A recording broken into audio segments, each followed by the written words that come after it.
ഹരേ കൃഷ്ണ. ശ്രീമദ് ഭാഗവതം സ്കന്ധം 1 അധ്യായം 9. ശ്രീകൃഷ്ണ ഭഗവാന്റെ സാന്നിധ്യത്തിൽ ഭീഷ്മദേവൻ്റെ വിയോഗം. ശ്ലോകം 39. വിജയരഥ കുടുംബ ആദതോത്രേ ധൃതഹയരശ്മിനി തച്ഛ്രിയേ ക്ഷണീയേ ഭഗവതിരതിരസ്തു മേ മുമുക്ഷു യം ഇഹ നിരീക്ഷ്യ ഹതാ കഥാസ്വരൂപം. വാക്കർത്ഥം: വിജയ, അർജുനൻ, രഥ, രഥം, കുടുംബി, ഏതു ആപത്ഘട്ടത്തിലും സംരക്ഷിക്കപ്പെടേണ്ടതായ പൊരുൾ, ആദതോത്രി, വലതുകൈയിൽ ചാട്ടവാറുമായി, ധൃതഹയ, അശ്വങ്ങളെ നിയന്ത്രിക്കുന്നു, രശ്മിനി, കയറുകളാൽ, തത്ശ്രിയ, മനോഹരമായി പ്രതിഷ്ഠിതനായിക്കൊണ്ട് നിന്നുകൊണ്ട്, ഈക്ഷണിയെ വീക്ഷിക്കുക, ഭഗവതി, പരമദിവ്യോത്തമ പുരുഷനെ, രതിയസ്തു, എൻ്റെ ആകർഷണം ആയിരിക്കട്ടെ, മുമൂർഷു, മരണാസന്നനായി, യം, ആരിലാണു, ഇഹ, ഈ ലോകത്തിൽ, നിരീക്ഷ്യ, നിരീക്ഷിക്കയാൽ, ഹത, മരണപ്പെട്ട, ഗത, പ്രാപ്തമാക്കി, സ്വരൂപം, യഥാർത്ഥ രൂപം. വിവർത്തനം: മരണവേളയിൽ എൻ്റെ പരമമായ ആകർഷണം പരമദിവ്യോത്തമ പുരുഷനായ ശ്രീകൃഷ്ണ ഭഗവാനാകട്ടെ. വലത് കൈയിൽ ചാട്ടവാറും ഇടത് തൃക്കൈയിൽ കടിഞ്ഞാണുമേന്തി എല്ലാ തരത്തിലും അർജുനൻ്റെ രഥത്തെ അതീവ ശ്രദ്ധയോടെ സംരക്ഷിച്ച പാർത്ഥസാരഥിയിൽ ഞാൻ എൻ്റെ മനസ്സ് ഏകാഗ്രമാക്കുകയാണ്. കുരുക്ഷേത്ര യുദ്ധക്കളത്തിൽ അദ്ദേഹത്തിൻ്റെ ദർശനം നേടിയവർ മരണശേഷം തങ്ങളുടെ മൗലിക രൂപം പ്രാപിച്ചു. ഭാവാർത്ഥം: അതീന്ദ്രിയ പ്രേമയുത സേവനത്താൽ ഭഗവാനുമായി ബന്ധപ്പെട്ടിരിക്കയാൽ ഒരു ശുദ്ധ ഭഗവത് ഭക്തൻ ഹൃദയാന്തർഭാഗത്ത് ഭഗവത് സാന്നിധ്യം ദർശിക്കുന്നു. അത്തരമൊരു ശുദ്ധ ഭക്തന് ഒരു നിമിഷം പോലും ഭഗവാനെ വിസ്മരിക്കുക സാധ്യമല്ല. അത്തരമൊരു അവസ്ഥയെ സമാധി എന്ന് വിശേഷിപ്പിക്കുന്നു. മറ്റെല്ലാ വിഷയങ്ങളിൽ നിന്നും ഇന്ദ്രിയങ്ങളെ പിൻവലിച്ച് പരമാത്മാവിൽ ഏകാഗ്രമാക്കാൻ യോഗി പരിശ്രമിക്കുന്നു. അപ്രകാരം പരമമായ സമാധിയിൽ എത്തിച്ചേരുന്നു. ഭഗവാന്റെ വ്യക്തി സ്വരൂപത്തോടൊപ്പം അദ്ദേഹത്തിൻ്റെ അതീന്ദ്രിയ നാമം, കീർത്തി, ലീലകൾ തുടങ്ങിയ നിരന്തര ഭഗവത് സ്മരണയിലൂടെ ഒരു ഭക്തൻ അനായാസേന സമാധിയിൽ എത്തിച്ചേരുന്നു. ആകയാൽ ദിവ്യയോഗിയുടെ ഏകാഗ്രതയും ഭക്തൻ്റെ ഏകാഗ്രതയും ഒരേ തരത്തിലുള്ളതല്ല. യോഗിയുടെ ഏകാഗ്രത യാന്ത്രികവും അതേസമയം ശുദ്ധഭക്തൻ്റേത് ശുദ്ധ പ്രേമത്താലും സ്വതസ്ഫൂർത്തമായ അഭിനിവേശത്താലും സ്വാഭാവികവുമാകുന്നു. ഭീഷ്മദേവൻ ഒരു ശുദ്ധഭക്തനായിരുന്നു. അപ്രകാരം സൈന്യാധിപനെന്ന നിലയിൽ അദ്ദേഹം സദാ യുദ്ധഭൂമിയിലെ ഭഗവാന്റെ പാർത്ഥസാരഥി ഭാവം സ്മരിച്ചിരുന്നു. ആകയാൽ പാർത്ഥസാരഥിയുടെ ഭാവത്തിലുള്ള ഭഗവാന്റെ ലീലകളും അനശ്വരമാകുന്നു.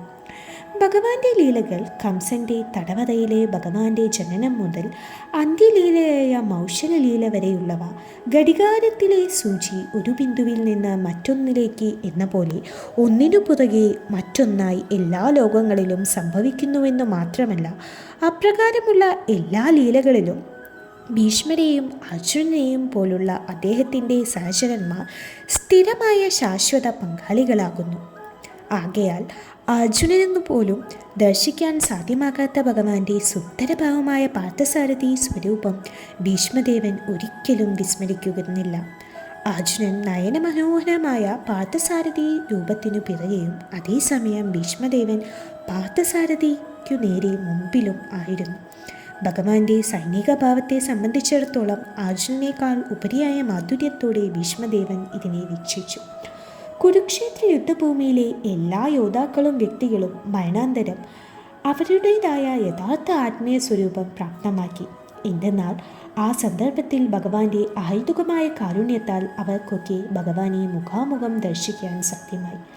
പരിണാമിക ആവർത്തന ചക്രത്തിൽ ചാക്രികമാകുന്ന ജലജീവികൾ മുതൽ ബ്രഹ്മാവിൻ്റെ സ്വരൂപം വരെയുള്ള ബന്ധാത്മാക്കളെല്ലാം തന്നെ മായാരൂപത്തിൽ സ്വകർമ്മങ്ങൾക്കനുസൃതമായി ഭൗതിക പ്രകൃതിയാൽ സമ്മാനിക്കപ്പെടുന്നു, ഭൗതിക രൂപമാകുന്നു. ബന്ധാത്മാക്കളുടെ ഭൗതിക രൂപങ്ങളെല്ലാം തന്നെ ബാഹ്യമായ ആവരണ വേഷമാകുന്നു. മാത്രമല്ല, എപ്പോൾ ബന്ധാത്മാവ് ഭൗതിക ശക്തിയുടെ ബന്ധനത്തിൽ നിന്നും മോചിതനാകുന്നുവോ അപ്പോൾ അവൻ തൻ്റെ യഥാർത്ഥ രൂപം പ്രാപ്തമാക്കുന്നു. നിർവ്യക്തിഗതവാദികൾ ഭഗവാന്റെ നിർവ്യക്തിഗത സ്വരൂപ തേജസ്സിൽ വിലയം പ്രാപിക്കാൻ ഇച്ഛിക്കുന്നു. എന്നാൽ ഭഗവാന്റെ അവിഭാജ്യ ഘടകമായ ജീവസ്ഫുലിംഗങ്ങൾക്ക് അവ ഒരു വിധത്തിലും ഹിതകരമല്ല. ആകയാൽ നിർവ്യക്തിഗതവാദികൾ വീണ്ടും അധപ്പതിക്കുകയും മിഥ്യയായ മായയായ ഭൗതിക രൂപങ്ങൾ ആർജിക്കുകയും ചെയ്യുന്നു. ഭഗവാന് സദൃശ്യമായ ഇരുഭുജങ്ങളോടോ അല്ലെങ്കിൽ ചതുർഭുജങ്ങളോടോ കൂടിയ ആത്മീയ രൂപങ്ങൾ വൈകുണ്ഠത്തിലെയോ ഗോലോകത്തിലെയോ ഭക്തർക്ക് അവരുടെ ആത്മാവിൻ്റെ യഥാർത്ഥ നൈസർഗിക ഗുണത്തിന് അനുസൃതമായി പ്രാപ്തമാകുന്നു. 100% ആത്മീയമായ ഈ രൂപം ജീവാത്മാക്കളുടെ സ്വരൂപമാകുന്നു. അപ്രകാരം കുരുക്ഷേത്ര യുദ്ധത്തിൽ പങ്കെടുത്ത ഇരുപക്ഷത്തെയും എല്ലാ ജീവാത്മാക്കളും ഭീഷ്മദേവൻ സ്വീകരിച്ച പോലെ അവരുടെ സ്വരൂപത്തെ ആർജിച്ചു. അതിനാൽ ശ്രീകൃഷ്ണ ഭഗവാൻ പാണ്ഡവരോട് മാത്രം ദയുള്ളവനായിരുന്നില്ല, അദ്ദേഹം മറുപക്ഷത്തുള്ളവരോടും അതീവ കൃപയുള്ളവനായിരുന്നു. തന്നിമിത്തം അവർക്കെല്ലാം അതേ ഫലം പ്രാപ്തമായി. ഏതു സാഹചര്യത്തിലും ഭീഷ്മദേവൻ്റെ പദവി ഭഗവാന്റെ സഹചാരി എന്നത് ഭദ്രമെങ്കിലും ഭീഷ്മദേവനും അതേ സുഖരത ആഗ്രഹിച്ചിരുന്നുവെന്നു മാത്രമല്ല, അദ്ദേഹത്തിൻ്റെ പ്രാർത്ഥനയും അതായിരുന്നു. പരമദിവ്യോത്തമ പുരുഷനെ അന്തരംഗസ്ഥമായും ബഹിരംഗമായും ദർശിച്ച് മൃത്യുവരിക്കുന്ന ഒരാൾ ജീവിതത്തിൻ്റെ പരമപരിപൂർണതയായ സ്വരൂപത്തെ പ്രാപ്തമാക്കുന്നുവെന്ന് ദണ്ഡനിർണയം. ഇവിടെ ഈ ശ്ലോകത്തിൽ സമാധിയെ പറ്റിയാണ് കൂടുതൽ പറഞ്ഞിരിക്കുന്നത്. അപ്പോൾ ഭീഷ്മദേവനെ സംബന്ധിച്ചിടത്തോളം അദ്ദേഹം ഭഗവാന്റെ വളരെ വലിയൊരു ഭക്തനാണ്, നമുക്കെല്ലാവർക്കും അറിയാം. അപ്പം അദ്ദേഹം യുദ്ധക്കളത്തിൽ പോലും ആ ഒരു സമാധിയിൽ ആയിരിക്കാൻ ആഗ്രഹിക്കുന്നു എന്നാണ് പറയുന്നത്. ഇവിടെ വിവർത്തനത്തിൽ പ്രഭുപാദർ പറയുന്നുണ്ട്, മരണവേളയിൽ പരമമായ ആകർഷണം എവിടെയാണ്? പരമദിവ്യോത്തമ പുരുഷനായ ഭഗവാനാകട്ടെ എന്നാണ് ഭീഷ്മ പിതാമഹൻ പറയുന്നത്. മരണത്തിൻ്റെ ആ സമയത്ത് ഭഗവാൻ ആ ശരീരം ഉപേക്ഷിക്കാൻ പോകുമ്പോൾ അദ്ദേഹം തൻ്റെ ആ ഏകാഗ്രത ഭഗവാന്റെ ആ ഒരു പാദപങ്കജങ്ങളിൽ മാത്രമായിരിക്കട്ടെ എന്നാണ് പ്രാർത്ഥിക്കുന്നത്. അപ്പം അതാണ് യഥാർത്ഥത്തിൽ ജീവിതത്തിൻ്റെ പരിപൂർണത എന്നും പറയുന്നത്. അപ്പോൾ പ്രഭുപാദർ പറയുന്നുണ്ട്, അതായത് നമ്മൾ നമ്മുടെ ജീവിതത്തിൽ എന്തൊക്കെ ചെയ്യുന്നുണ്ടോ നമ്മൾ ചെയ്യുന്ന കാര്യങ്ങളൊക്കെ നമ്മൾ മരിക്കുന്ന ആ ഒരു വേളയിലാണ് ടെസ്റ്റ് ചെയ്യുന്നത്. നമ്മളെല്ലാവരും നമുക്കറിയാം, നമ്മുടെ കൃഷ്ണാബോധത്തിൻ്റെ വളരെ വ്യത്യസ്ത തലങ്ങളിലാണ് നമ്മൾ ഓരോരുത്തരും. എന്നാൽ നമ്മൾ ഈ ശരീരം വിടുന്ന ആ സമയത്ത് നമ്മുടെ എല്ലാ കൃഷ്ണാബോധവും പരീക്ഷിക്കപ്പെടും എന്നാണ് പറയുന്നത്. നമ്മൾ ഈ ഭൗതിക ലോകം ഇപ്പോൾ നമുക്ക് പറ്റുന്ന പോലെ ആസ്വദിച്ചിട്ട് മരണസമയത്ത് ഭഗവാനെ ഓർക്കണം എന്ന് ചിന്തിച്ചാൽ അത് സാധ്യമല്ല. കാരണം നമ്മൾ ഇപ്പോൾ എന്ത് ചെയ്യുന്നു അതിൻ്റെ ഫലമായിട്ടുള്ള ആ ഒരു പ്രതികരണമാണ് മരണസമയത്ത് നമുക്ക് ഉണ്ടാകുന്നത്. പ്രഭുപാദർ പറയാറുണ്ട്, അതായത് നമ്മളിങ്ങനെ യാന്ത്രികമായിട്ട് ചാൻറ്റ് ചെയ്തുകൊണ്ട് ഇരുന്നാൽ നമ്മളെ അത് സഹായിക്കില്ല. നമ്മളെങ്ങനെയാണ് ഭഗവത്ഗീതയിൽ പറയുന്നുണ്ട്, തേഷാം സതതയുക്താനാം ഭജതാം പ്രീതിപൂർവകം ദദാമി ബുദ്ധിയോഗം താം യേന മാമുപി എന്തിതേ. ഭഗവാൻ എന്താണ് പറയുന്നത്? ഭഗവാനെ എപ്പോഴും ആ ശുദ്ധ ആ ഒരു സ്നേഹത്തിൽ അത്രയും സ്നേഹത്തോടെ ഭഗവാന് വേണ്ടി ഭഗവത് സേവനങ്ങൾ ചെയ്യുന്ന ആൾക്കാർക്ക് ഭഗവാന്റെ അടുത്തേക്ക് എത്താനുള്ള ആ ഒരു ബുദ്ധി ഭഗവാൻ തന്നെ തരും എന്നാണ് പറയുന്നത്. അപ്പോൾ അങ്ങനെ മാത്രമാണ് നമുക്ക് ഭഗവാനെ മനസ്സിലാക്കാനും ഭഗവാന്റെ അടുത്തേക്ക് എത്താനും സാധിക്കുകയുള്ളൂ. നമ്മളല്ലാണ്ട് യാന്ത്രികമായിട്ട് നാമജപം നടത്തിയിട്ട് കാര്യമില്ല എന്നാണ് പ്രഭുപാദർ ഇവിടെ പറയുന്നത്. അപ്പോൾ നമുക്കറിയാം, നമ്മളിപ്പോൾ ഹരേ കൃഷ്ണ എന്നൊരു തത്തയ്ക്ക് പറഞ്ഞു കൊടുക്കുകയാണെങ്കിൽ ആ തത്ത അതുപോലെ തന്നെ തത്തയ്ക്ക് റിപ്പീറ്റ് ചെയ്ത് അത് പറയാൻ പറ്റും. പക്ഷേ ഇപ്പോൾ ആ തത്ത അങ്ങനെ പറയുന്നതിൻ്റെ ഇടയിൽ തത്തേനെ ആ ഒരു പൂച്ച വന്ന് പിടിക്കുകയാണ്, കഴുത്തിൽ പിടിക്കുകയാണ് എന്നാൽ ആ തത്തയ്ക്ക് പിന്നെ ഒന്നും പറയാൻ പറ്റില്ല. അപ്പം അതുപോലെ തന്നെയാണ് നമ്മുടെ ഈ ഒരു യാന്ത്രികമായ നാമജപം എന്ന് പറയുന്നത്. നമ്മൾ ആ മരണത്തിൻ്റെ വേളയിൽ നമുക്ക് അങ്ങനെ ആ ഒരു പൂച്ച പിടിക്കുന്ന പോലെ നമുക്ക് ഭഗവാനെ ഓർക്കാൻ പറ്റില്ല എന്നാണ് പറയുന്നത്. അപ്പോൾ ജീവിതത്തിലുടനീളം നമ്മുടെ ആ ഒരു ജീവിതത്തെ നമ്മൾ അങ്ങനെ വേണം രൂപപ്പെടുത്താൻ. ഓരോ നിമിഷവും നമുക്ക് ഭഗവാനെക്കുറിച്ച് ചിന്തിക്കാനായിട്ട് സാധിക്കണം. ഭഗവാൻ അർജുനനോട് കുരുക്ഷേത്ര യുദ്ധക്കളം ഉപേക്ഷിച്ച് ഹിമാലയത്തിൽ പോയി തപസ് ചെയ്യാനൊന്നും പറയുന്നില്ല. ഭഗവാൻ എന്താണ് പറയുന്നത്? യുദ്ധക്കളത്തിൽ തന്നെ ആ ഒരു സമാധിയിലിരിക്കാനാണ് പറയുന്നത്. ഭഗവത്ഗീതയിൽ പറയുന്നുണ്ട്, തസ്മാത് സർവേഷു കാലേഷു മാം അനുസ്മര യുദ്ധ്യച മയ്യർപ്പിതമനോബുദ്ധിർ മാം ഏവൈഷ്യസി അസംശയ എന്നാണ് പറയുന്നത്. അപ്പോൾ എന്താണ് പറയുന്നത്? അർജുന, ഈ ശ്രീകൃഷ്ണ രൂപത്തിൽ എന്നെ നീ എപ്പോഴും ഓർക്കുക എന്നാണ് പറയുന്നത്. അതോടൊപ്പം എന്ത് ചെയ്യണം? നിയതകർമ്മമായ യുദ്ധം നിർവഹിക്കുകയും വേണം. അപ്പം അതാണ് പറയുന്നത്, തസ്മാത് സർവേഷു കാലേഷു മാം അനുസ്മര യുദ്ധിച്ച മയ്യർപ്പിത മനോബുദ്ധിർ മാമേ വൈശ്യസ്യ സംശയ എന്നാണ് പറയുന്നത്. അപ്പോൾ ആ സ്വകർമ്മങ്ങളൊക്കെ ഭഗവാന് വേണ്ടി അർപ്പിച്ചുകൊണ്ട്, മനസ്സും ബുദ്ധിയും ഒക്കെ ഭഗവാനിൽ ഉറപ്പിച്ചുകൊണ്ട്, ഭഗവാന് വേണ്ടി അങ്ങനെ നമ്മൾ കർമ്മങ്ങൾ ചെയ്യുകയാണെങ്കിൽ ഭഗവാനിലേക്ക് എത്തും എന്നാണ് പറയുന്നത്. അപ്പോൾ ഈ ഒരു ഉപദേശം അർജുനനോട് വേണ്ടി മാത്രമല്ല ഭഗവാൻ പറയുന്നത്, നമ്മുടെ ഈ ഒരു ഭൗതിക കർമ്മങ്ങളിൽ ഏർപ്പെട്ടിരിക്കുന്ന എല്ലാവരോടും കൂടിയാണ് ഭഗവാൻ ഇതെല്ലാം പറയുന്നത്. അപ്പോൾ നമ്മുടെ ആ ഒരു നമുക്ക് നിർദ്ദിഷ്ട കർമ്മങ്ങളുണ്ട്, ഓരോരുത്തർക്കും നമ്മൾ ചെയ്യേണ്ട ഓരോ കർമ്മങ്ങളുണ്ട്. അപ്പം അതെല്ലാം നമ്മൾ നിറവേറ്റുന്നതിൽ നിന്ന് ഭഗവാൻ ഒരിക്കലും നമ്മോട് പിന്തിരിയാനായിട്ട് പറയുന്നില്ല. ഭഗവാൻ എന്താണ് പറയുന്നത്, ആ പ്രവൃത്തികളൊക്കെ നമ്മൾ ചെയ്യണം. അതെല്ലാം ചെയ്യുമ്പോൾ തന്നെ നമ്മൾ ഭഗവാനെ ഓർക്കണം. ആ ഹരേ കൃഷ്ണ മഹാമന്ത്രം ഉച്ചരിച്ചുകൊണ്ട് ഭഗവത് സ്മരണ നമ്മൾ പുലർത്തണം എന്നാണ് പറയുന്നത്. അപ്പം അങ്ങനെയാണ് നമ്മൾ ജീവിക്കുന്നതെങ്കിൽ നമുക്കൊരിക്കലും ജീവിതത്തിൻ്റെ ഭൗതികമായ കൽമഷങ്ങളൊന്നും ബാധിക്കില്ല.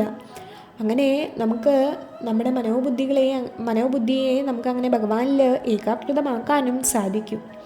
അപ്പോൾ അങ്ങനെ ഉള്ള ആ ഒരു നാമോച്ചാരണം നമ്മളെ പരമോത്കൃഷ്ടമായ ആ ഒരു ഭഗവാന്റെ ആ ഗോലോക വൃന്ദാവനത്തിലേക്ക് എത്തിക്കും എന്നതിൽ സംശയമില്ല എന്നാണ് പറയുന്നത്. അപ്പോൾ നമ്മളപ്പോൾ എല്ലാം ഭഗവാനെക്കുറിച്ച് ചിന്തിച്ചിട്ട് വേണം നമ്മൾ എല്ലാം ചെയ്യാനായിട്ട്. അപ്പോൾ ആദ്യാധ്യായത്തിൽ ഭഗവാൻ ഭഗവത്ഗീതയിൽ അത് വിശദീകരിക്കുന്നുണ്ട്, തൻ്റെ മനസ്സിനെയും ഇന്ദ്രിയങ്ങളെയൊക്കെ എങ്ങനെ നിയന്ത്രിക്കണം, അങ്ങനെ ഹൃദയത്തിൽ പരമാത്മാവിനെ ധ്യാനിക്കണം എന്നൊക്കെ പറയുന്നുണ്ട്. അപ്പോൾ ഉടനെ തന്നെ അർജുനൻ പറയുന്നുണ്ട് ഭഗവാനോട്, എന്താണ് ഭഗവാനെ, ഇതൊരിക്കലും സാധിക്കില്ല, ഇത് പ്രായോഗികമല്ല, ഒരു സാധാരണ മനുഷ്യന് ഇതൊരിക്കലും സാധ്യമല്ല എന്നാണ് പറയുന്നത്. അപ്പോൾ നമ്മൾ നോക്കണം, അർജുനൻ എന്ന് പറയുന്നത് ഭഗവാന്റെ അത്രയും വലിയൊരു ഭക്തനാണ്. അപ്പം അങ്ങനെയുള്ളൊരു വ്യക്തിക്ക് പോലും അത് സാധ്യമല്ലെങ്കിൽ നമ്മളെപ്പോലെയുള്ള സാധാരണ ആളുകൾക്ക് ഒരിക്കലും ഇത് സാധ്യമല്ല. അപ്പോൾ അർജുനൻ അവിടെ ഒരു ഉദാഹരണം പറയുന്നുണ്ട്, എന്താണ്, ചഞ്ചലം ഹി മനകൃഷ്ണ പ്രമാദിപ്പലപ്രതം തസ്യഹം നിഗ്രഹം മന്യേ വായുരിവസു ദുഷ്കരം. എന്താണ് പറയുന്നത്, മനസ്സ് അത്രയും ചഞ്ചലാണ്, പ്രക്ഷുബ്ധമായതാണ്, ഒന്നിനും വഴങ്ങാത്തതാണ്, ബലേറിയതാണ് എന്നാണ് അർജുനൻ പറയുന്നത്.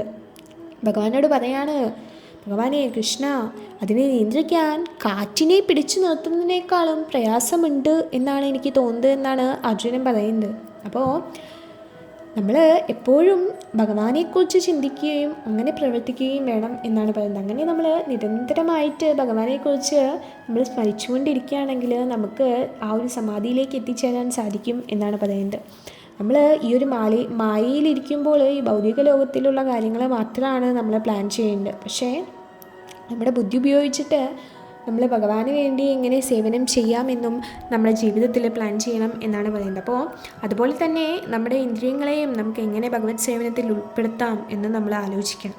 അങ്ങനെ അതെല്ലാം ചെയ്യുമ്പോഴാണ് നമ്മൾ ശരിക്കുള്ള ആ ഒരു സമാധിയിലേക്ക് എത്തുന്നത് എന്നാണ് പറയുന്നത്. അപ്പോൾ ഭാഗവതത്തിൽ 2ാമത്തെ സ്കന്ധത്തിൽ 7ാമത്തെ അധ്യായത്തിൽ പറയുന്നുണ്ട്, അതായത് ശ്രീകൃഷ്ണ ഭഗവാന്റെ ആ വളർത്തച്ഛനായ നന്ദമഹാരാജൻ ഒരിക്കൽ രാത്രി അവസാനിച്ചെന്ന് തെറ്റിദ്ധരിച്ച് യമുന നദിയിൽ കുളിക്കാൻ പോകുമ്പോൾ വരുണദേവൻ വന്ന് അദ്ദേഹത്തിനെ കൊണ്ടുപോകുന്നുണ്ട്. അങ്ങനെ പിതാവിനെ മോചിപ്പിക്കാനായിട്ട് ഭഗവാൻ പോകുന്നുണ്ട്. അപ്പോൾ അവിടെ വൃന്ദാവന നിവാസികളുടെ കാര്യം പറയുന്നുണ്ട്. കാരണം വൃന്ദാവന നിവാസികൾ നോക്കിയാൽ അറിയാം, അവർ പകൽ സമയത്ത് എപ്പോഴും ജോലികൾ ചെയ്തുകൊണ്ടിരിക്കുകയായിരിക്കും. എപ്പോഴും ഇങ്ങനെ കഠിനാധ്വാനം പല പല ജോലികളിലും ഇങ്ങനെ അവർ മുഴുകിയിരിക്കുകയായിരിക്കും. രാത്രി എന്ന് വെച്ചാൽ അവർ സുഖമായിട്ട് ഉറങ്ങുകയും ചെയ്യും. അപ്പോൾ എങ്കിലും അവരെ സംബന്ധിച്ചിടത്തോളം നമുക്കറിയാം, അവർക്കെല്ലാം ഭഗവാന്റെ ആ ഒരു ഗോലോക വൃന്ദാവനത്തിലേക്ക് എത്തിയവർ. അപ്പോൾ അവരെ സംബന്ധിച്ചിടത്തോളം ആ പ്രവൃത്തികളൊക്കെ അതീന്ദ്രിയമാണ് എന്നാണ് പറയുന്നത്. കാരണം വൃന്ദാവന നിവാസികളെല്ലാം പകലവർ പല പല കാര്യങ്ങൾ ചെയ്യുന്നുണ്ടെങ്കിലും അവർ ചെയ്യുന്ന എല്ലാ കാര്യവും അവർ ഭഗവാനെക്കുറിച്ച് ആലോചിച്ച് ഭഗവാന് വേണ്ടി അല്ലെങ്കിൽ ഭഗവാനെ ഒരു കേന്ദ്ര ബിന്ദുവാക്കിയാണ് എല്ലാം ചെയ്യുന്നത്. അപ്പോൾ അവർക്ക് നമുക്ക് നോക്കിയാൽ അറിയാം, വേറെ ഒരു ആത്മീയമായ പ്രവർത്തനങ്ങൾക്ക് വേണ്ടിയോ അല്ലെങ്കിൽ ധ്യാനിക്കാനോ അങ്ങനെയുള്ളൊരു സമയമൊന്നും നീക്കി വയ്ക്കാനായിട്ട് അവർക്കങ്ങനെ ഉണ്ടാകുന്നില്ല. പക്ഷേ അവരുടെ എല്ലാ പ്രവൃത്തികളും അത്രയും ഉയർന്ന ആത്മീയമായ തലത്തിലുള്ളതായിരുന്നു എന്നാണ് പറയുന്നത്. കാരണം എന്താണെന്ന് വെച്ചാൽ അവരുടെ എല്ലാ പ്രവൃത്തികളും ഭഗവാനുമായിട്ടുള്ള ബന്ധത്തിലാണ് ഒതുങ്ങി നിന്നത്. അതുകൊണ്ടെല്ലാം തന്നെ അതെല്ലാം അതീന്ദ്രിയമായ അത്രയും ആത്മീയമായ അത്രയും പ്രവൃത്തികളായിരുന്നു. ഭഗവാനായിരുന്നു എല്ലാ പ്രവൃത്തികളും ആ ഒരു സെൻറ്റർ എന്ന് പറയുന്നത്. അപ്പോൾ ഈ ഭൗതിക ലോകത്തിലാണ് പ്രവർത്തിക്കുന്നത് എങ്കിലും അത് ആ ഒരു ആത്മീയമായ അതീന്ദ്രിയമായ പ്രവൃത്തികളായിരുന്നു എന്നാണ് പറയുന്നത്. അപ്പോൾ അതാണ് ഈ ഭക്തിയോഗത്തിൻ്റെ ഗുണം എന്ന് പറയുന്നത്. അപ്പോൾ അങ്ങനെ നമ്മൾ ഭഗവാന്റെ ആ ഒരു ഇതിൽ നമ്മൾ പ്രവൃത്തികൾ ചെയ്യുമ്പോൾ നമ്മുടെ എല്ലാ പ്രവൃത്തികളും ആത്മീയമാവും. അങ്ങനെ നമ്മൾ ആ ഒരു സമാധിയിലേക്ക് എത്തും എന്നാണ് പറയുന്നത്. അപ്പോൾ നമ്മളെല്ലാവരും നമ്മുടെ ജീവിതത്തിൽ ഭഗവാന് വേണ്ടിയുള്ള ആ ഒരു ഭക്തിയുത സേവനങ്ങളായിരിക്കണം ചെയ്യേണ്ടത്. അങ്ങനെ ആയിരിക്കുമ്പോൾ ഈ ഭൗതിക ലോകത്തിലായിരിക്കുമ്പോൾ തന്നെ നമുക്ക് ആ ഒരു മുക്താത്മാവായിട്ട് മാറാൻ സാധിക്കും എന്നാണ് പറയുന്നത്.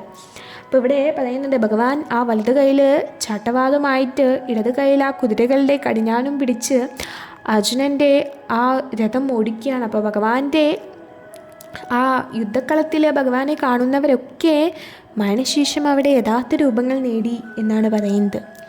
ഇതാണ് ജീവിതത്തിൻ്റെ പരിപൂർണത എന്ന് പറയുന്നത്. നമ്മൾ ഓരോരുത്തരും, നമുക്കറിയാം, നമ്മളെല്ലാവരും ആത്മീയ ലോകത്തിൽപ്പെട്ടവരാണ്.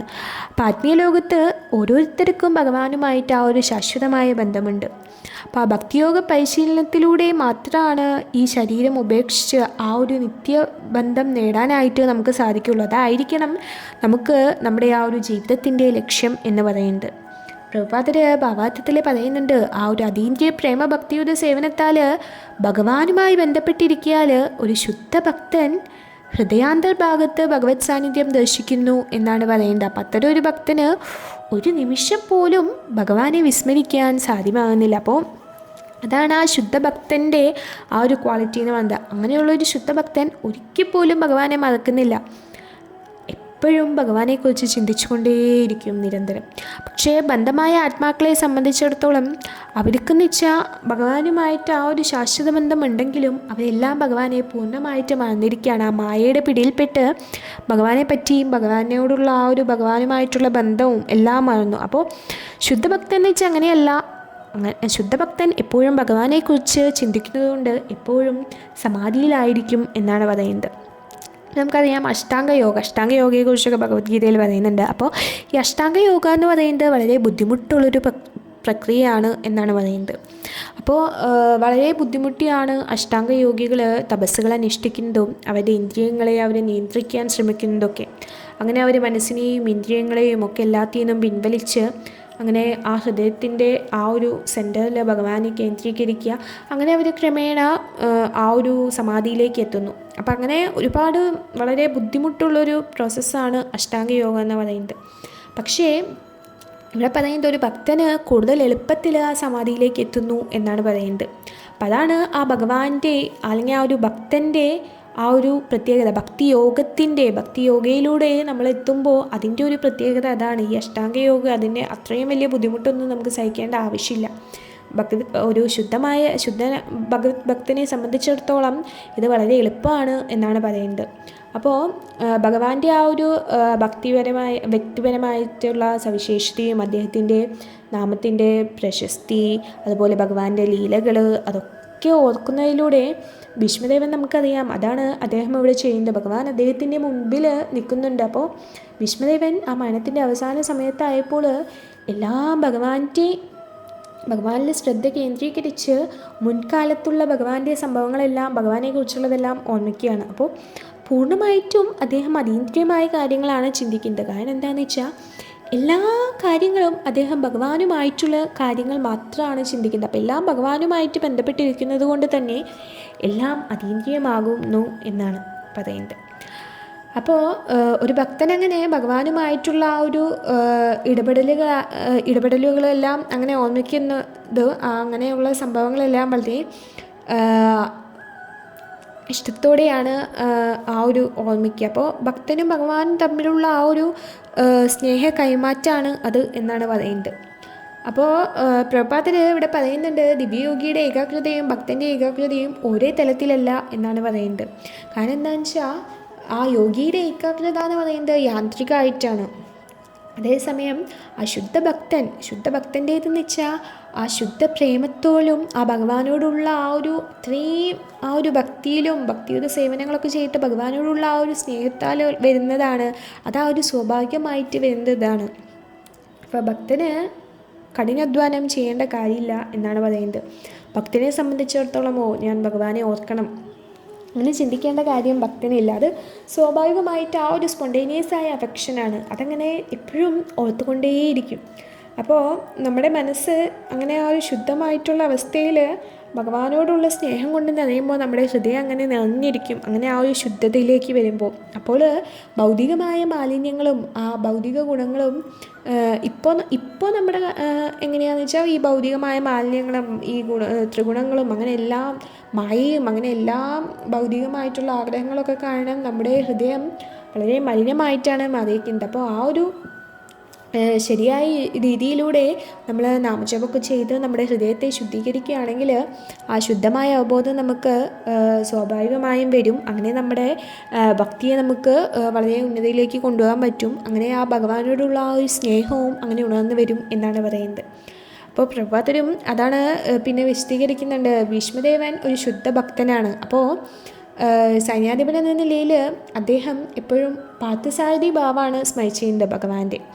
അപ്പോൾ അതുകൊണ്ട് തന്നെ ആ പാർത്ഥസാരഥി രൂപത്തിലുള്ള ഭഗവാന്റെ ലീലകളെല്ലാം അനശ്വരമാകുന്നു എന്നാണ് പറയുന്നത്. അപ്പോൾ നമുക്കറിയാം കുരുക്ഷേത്ര യുദ്ധക്കളത്തിൽ അർജുനൻ്റെ സാരഥിയായിട്ട് വരുമ്പോൾ അതൊരു താൽക്കാലികമായിട്ടുള്ളൊരു ഇതല്ല എന്നാണ് പറയുന്നത്. കാരണം അർജുനൻ്റെ സാരഥിയായിട്ട് വരുന്ന ഭഗവാന്റെ ആ ഒരു രൂപം അത് ഭഗവാന്റെ ആ ഒരു ശാശ്വതമായ സവിശേഷതയാണ്, ഭഗവാന്റെ ഒരു ലീലയാണ് എന്നാണ് പറയുന്നത്. അപ്പോൾ ഭഗവാന്റെ ലീലകൾ ഇങ്ങനെ പോയിക്കൊണ്ടേയിരിക്കും. നമുക്കറിയാം ഈ പ്രപഞ്ചത്തിൽ അത് അവസാനിച്ച ശേഷം മറ്റൊരു പ്രപഞ്ചത്തിൽ അങ്ങനെ ഓരോ പ്രപഞ്ചത്തിൽ നിന്ന് മറ്റൊരു പ്രപഞ്ചം പിന്നെ മറ്റൊരു പ്രപഞ്ചം അങ്ങനെ ഭഗവാന്റെ ലീലകൾ ഇങ്ങനെ പോയിക്കൊണ്ടേയിരിക്കുകയാണ്. അപ്പോൾ ചൈതന്യ മഹാപ്രഭു ആ ഭൗതിക ലോകത്തിലെ നിത്യലീലകളെ പറയുന്നുണ്ട്. അതായത് നമ്മുടെ സൂര്യൻ നമുക്ക് നോക്കിയാൽ അറിയാം. അതായത് ഒരു സമയത്ത് ഇപ്പോൾ നമുക്കിവിടെ കാലത്താണെങ്കിൽ ഇപ്പോൾ അപ്പുറത്ത് അമേരിക്കയിൽ അങ്ങനെയുള്ള സ്ഥലങ്ങളിലൊക്കെ ചിലപ്പോൾ രാത്രിയായിരിക്കും. അപ്പോൾ ഓരോ സ്ഥലത്തും ഒരേ ഇതിലാണ് സൂര്യനെ കാണുന്നത്. അപ്പോൾ നമ്മൾ വിചാരിക്കും സൂര്യൻ ചലിക്കുന്നതാണ് എന്നൊക്കെ, പക്ഷേ സൂര്യൻ ശരിക്കും ചലിക്കുന്നില്ല, നമുക്കറിയാം. അപ്പോൾ കാലം പുരോഗമിക്കും തോറും അങ്ങനെ സൂര്യൻ തുടർച്ചയായിട്ട് ഉദിക്കുകയും അസ്തമിക്കുകയൊക്കെ ചെയ്യുന്നു. അപ്പോൾ അതുപോലെ തന്നെ ഭഗവാന്റെ ആ ഒരു ലീലകളും അങ്ങനെയാണ് എന്നാണ് പറയുന്നത്. അതായത് ഓരോ പ്രപഞ്ചത്തിൽ ഒന്നിനു പുറകെ ഒന്നായിട്ട് ഇങ്ങനെ ഭഗവാൻ ലീലകളിങ്ങനെ ഒരേ ലീലകൾ ചെയ്തുകൊണ്ടേയിരിക്കും. അപ്പോൾ ഭഗവാന്റെ ലീലകൾ നമുക്കറിയാം. ആ ഭഗവാന്റെ കംസൻ്റെ തടവറയിലെ ഭഗവാന്റെ ആ ജനനം മുതൽ അന്ത്യലീല മൗഷലലീല വരെയുള്ളത് പറയുന്നുണ്ട്. അതായത് ഘടികാരത്തിലെ സൂചി ഒരു ബിന്ദുവിൽ നിന്ന് മറ്റൊരു ബിന്ദു എന്നുപോലെ ഒന്നിനു പിറകെ ഒന്നായിട്ട് ഇങ്ങനെ സംഭവിക്കുകയാണ്. അപ്പോൾ പിന്നെ പറയുന്നുണ്ട്, അതായത് അങ്ങനെയുള്ള ലീലകളിൽ ഭീഷ്മരെയും അർജുനെയും പോലുള്ള അദ്ദേഹത്തിൻ്റെ ഭക്തർ സഹചരന്മാരായിരിക്കും, സ്ഥിരമായ ശാശ്വത പങ്കാളികളാകുന്നു എന്നാണ് പറയുന്നത്. അപ്പോൾ കുരുക്ഷേത്ര യുദ്ധക്കളത്തിലുള്ള എല്ലാ വ്യക്തികളും ഭഗവാന്റെ ശാശ്വത പങ്കാളികളല്ല. അപ്പോൾ ഇവിടെ പറഞ്ഞിരിക്കുന്നത് പോലെ പാണ്ഡവരെയും ഭീഷ്മരെയും പോലെ ചില തിരഞ്ഞെടുത്ത ഭഗവാന്റെ ആ ഒരു ഭക്തരെ മാത്രമാണ് ഭഗവാന്റെ ആ ഒരു ശാശ്വത പങ്കാളികളായിട്ട് ഭഗവാന്റെ ലീലകളെല്ലാം ഉണ്ടാവുന്നത്. അപ്പോൾ ഇവിടെ നോക്കിയാൽ അറിയാം, നമുക്ക് അർജുന് പോലും ദർശിക്കാൻ സാധ്യമാകാത്ത ഭഗവാന്റെ സുന്ദരമായിട്ടുള്ള പാർത്ഥസാരഥി രൂപമാണ് ഭീഷ്മദേവൻ ഒരിക്കലും വിസ്മരിക്കുന്നില്ല. ഭീഷ്മദേവൻ അതാണ് ആ ഒരു രൂപത്തിലാണ് ഭഗവാനെ ആരാധിക്കുന്നത്. കാരണം അർജുനൻ ഒരിക്കലും ആ രൂപം കാണാൻ സാധിച്ചില്ല. കാരണം അർജുനന് മുന്നിൽ ഭഗവാൻ നിൽക്കുകയാണ്, അർജുനൻ ഭഗവാന്റെ പിന്നിലാണ്. അപ്പോൾ ആ ഒരു പാർത്ഥസാരഥി രൂപം കാണാനുള്ള ആ ഒരു ഭീഷ്മദേവൻ്റെ പോലെ ആ ഒരു മാധുര്യത്തോടെ ഭഗവാന്റെ ആ രൂപം ദർശിക്കാനുള്ള ഭാഗ്യം അർജുനൻ ഉണ്ടായില്ല, ഭീഷ്മദേവനാണത് ഉണ്ടായിരിക്കുന്നത്. അപ്പോൾ ഭീഷ്മദേവന് വേണ്ടി ഭഗവാൻ ആ ഒരു പ്രത്യേക രൂപം പ്രദർശിപ്പിക്കണം. അപ്പോൾ നമുക്കറിയാം ഭഗവാന് നിരവധി രൂപങ്ങളുണ്ട്, എണ്ണിയാലൊടുങ്ങാത്ത രൂപങ്ങളുണ്ട്. അതുപോലെ തന്നെ ഭഗവാൻ അത്രയും ഭക്തന്മാരുണ്ട്. അപ്പോൾ ഓരോ ഭക്തന്മാരും ഓരോ പ്രത്യേക രൂപത്തിലായിരിക്കും ഭഗവാനുമായിട്ട് അവരുടെ ആ ഒരു ശാശ്വതമായ ബന്ധം എന്ന് പറയുന്നത്. ഓരോരുത്തരും ഓരോ രീതിയിലായിരിക്കും, ഓരോ രൂപത്തിലായിരിക്കും ഭഗവാനെ ഭക്തിയുദ്ധ സേവനങ്ങൾ അല്ലെങ്കിൽ ഭഗവാനെ ആരാധിക്കുന്നുണ്ടാകും. അപ്പോൾ മരണശേഷം അപ്പോൾ ഭഗവാൻ അതുപോലെ തന്നെ ഓരോ ഭക്തനും വേണ്ടി പ്രത്യേക രൂപത്തിൽ വരുന്നുമുണ്ട്. അപ്പോൾ ഓരോ ഭക്തനും ഓരോ പ്രത്യേക രൂപത്തിലാണ് ഭഗവാനുമായിട്ട് ബന്ധപ്പെട്ടിരിക്കുന്നത്. അപ്പോൾ മരണശേഷം പറയുന്നുണ്ട്, അതായത് എല്ലാവരും ആ യുദ്ധക്കളത്തിലുണ്ടായ എല്ലാവരും അവരുടെ സ്വന്തം ആത്മീയ രൂപം സ്വീകരിക്കുകയാണ് ചെയ്തത്. അപ്പോൾ അത് പറയുന്നുണ്ട്, എന്തുകൊണ്ടാണ് എല്ലാ യോദ്ധാക്കളും വ്യക്തികളും മരണാന്തരം അവരുടേതായി യഥാർത്ഥ ആത്മീയ സ്വരൂപം പ്രാപ്തമാക്കി. എന്തെന്നാൽ ആ സന്ദർഭത്തിൽ ഭഗവാന്റെ അഹൈതുകമായ കാരുണ്യത്താൽ അവർക്കൊക്കെ ഭഗവാനെ മുഖാമുഖം ദർശിക്കാൻ സാധ്യമായപ്പോൾ ഭഗവാനെ ആ ദർശനം കാരണമാണ് അവർക്ക് ആ ഒരു അത്രയും വലിയ ഭാഗ്യം കിട്ടിയത്. ഭഗവത്ഗീതയിൽ ഭഗവാൻ പറയുന്നുണ്ട്, യം യം വാപി സ്മരൺ ഭാവം ത്വജന്തി അന്തകളേവരം എന്നാണ് പറയുന്നത്. അതായത് നമ്മൾ മരണസമയത്ത് എന്താണോ നമ്മൾ ചിന്തിക്കുന്നത് ആ ഒരു ഭാവത്തിലേക്കാണ് നമ്മൾ എത്തിച്ചേരുക. അപ്പോൾ മരണസമയത്ത് അവസാന നിമിഷത്ത് നമ്മുടെ ബോധം ഏതൊരവസ്ഥയിലാണ് എന്നുള്ള പോലെ ഇരിക്കും നമ്മുടെ അടുത്ത ജീവിതം, അടുത്ത നമുക്ക് കിട്ടുന്ന ശരീരം എന്ന് ഉള്ളത്. അപ്പോൾ ഇവിടെ നോക്കുകയാണെങ്കിൽ ഈ കുരുക്ഷേത്ര യുദ്ധക്കളത്തിലുണ്ടായ എല്ലാവർക്കും ഭഗവാനെ ദർശിക്കാനായിട്ടുള്ള അത്രയും ഒരു ഭാഗ്യം ലഭിച്ചിരിക്കുകയാണ്. അപ്പോൾ അറിയാം, ആ ഭഗവാൻ ആ കുരുക്ഷേത്ര യുദ്ധക്കളത്തിൽ ഉണ്ടാകുന്നതുകൊണ്ട് മാത്രമാണ് അവർക്ക് ആ ഭാഗ്യം ലഭിച്ചത്. അത്രയും വലിയൊരു ഭാഗ്യമാണ് അവിടെയുള്ള എല്ലാവർക്കും ലഭിച്ചത്. അപ്പോൾ ഭഗവാൻ പാണ്ഡവരോട് മാത്രമല്ല എല്ലാവരോടും ദയാലുവായിരുന്നു എന്നാണ് പറയുന്നത്. കാരണം എല്ലാവർക്കും ഭഗവാൻ ആ ഒരു കൃപ കൊടുത്തു, ആ ഒരു ആത്മീയ രൂപത്തിലേക്ക് എത്താനുള്ള ആ ഒരു കൃപ കൊടുത്തു എന്നാണ് പറയുന്നത്.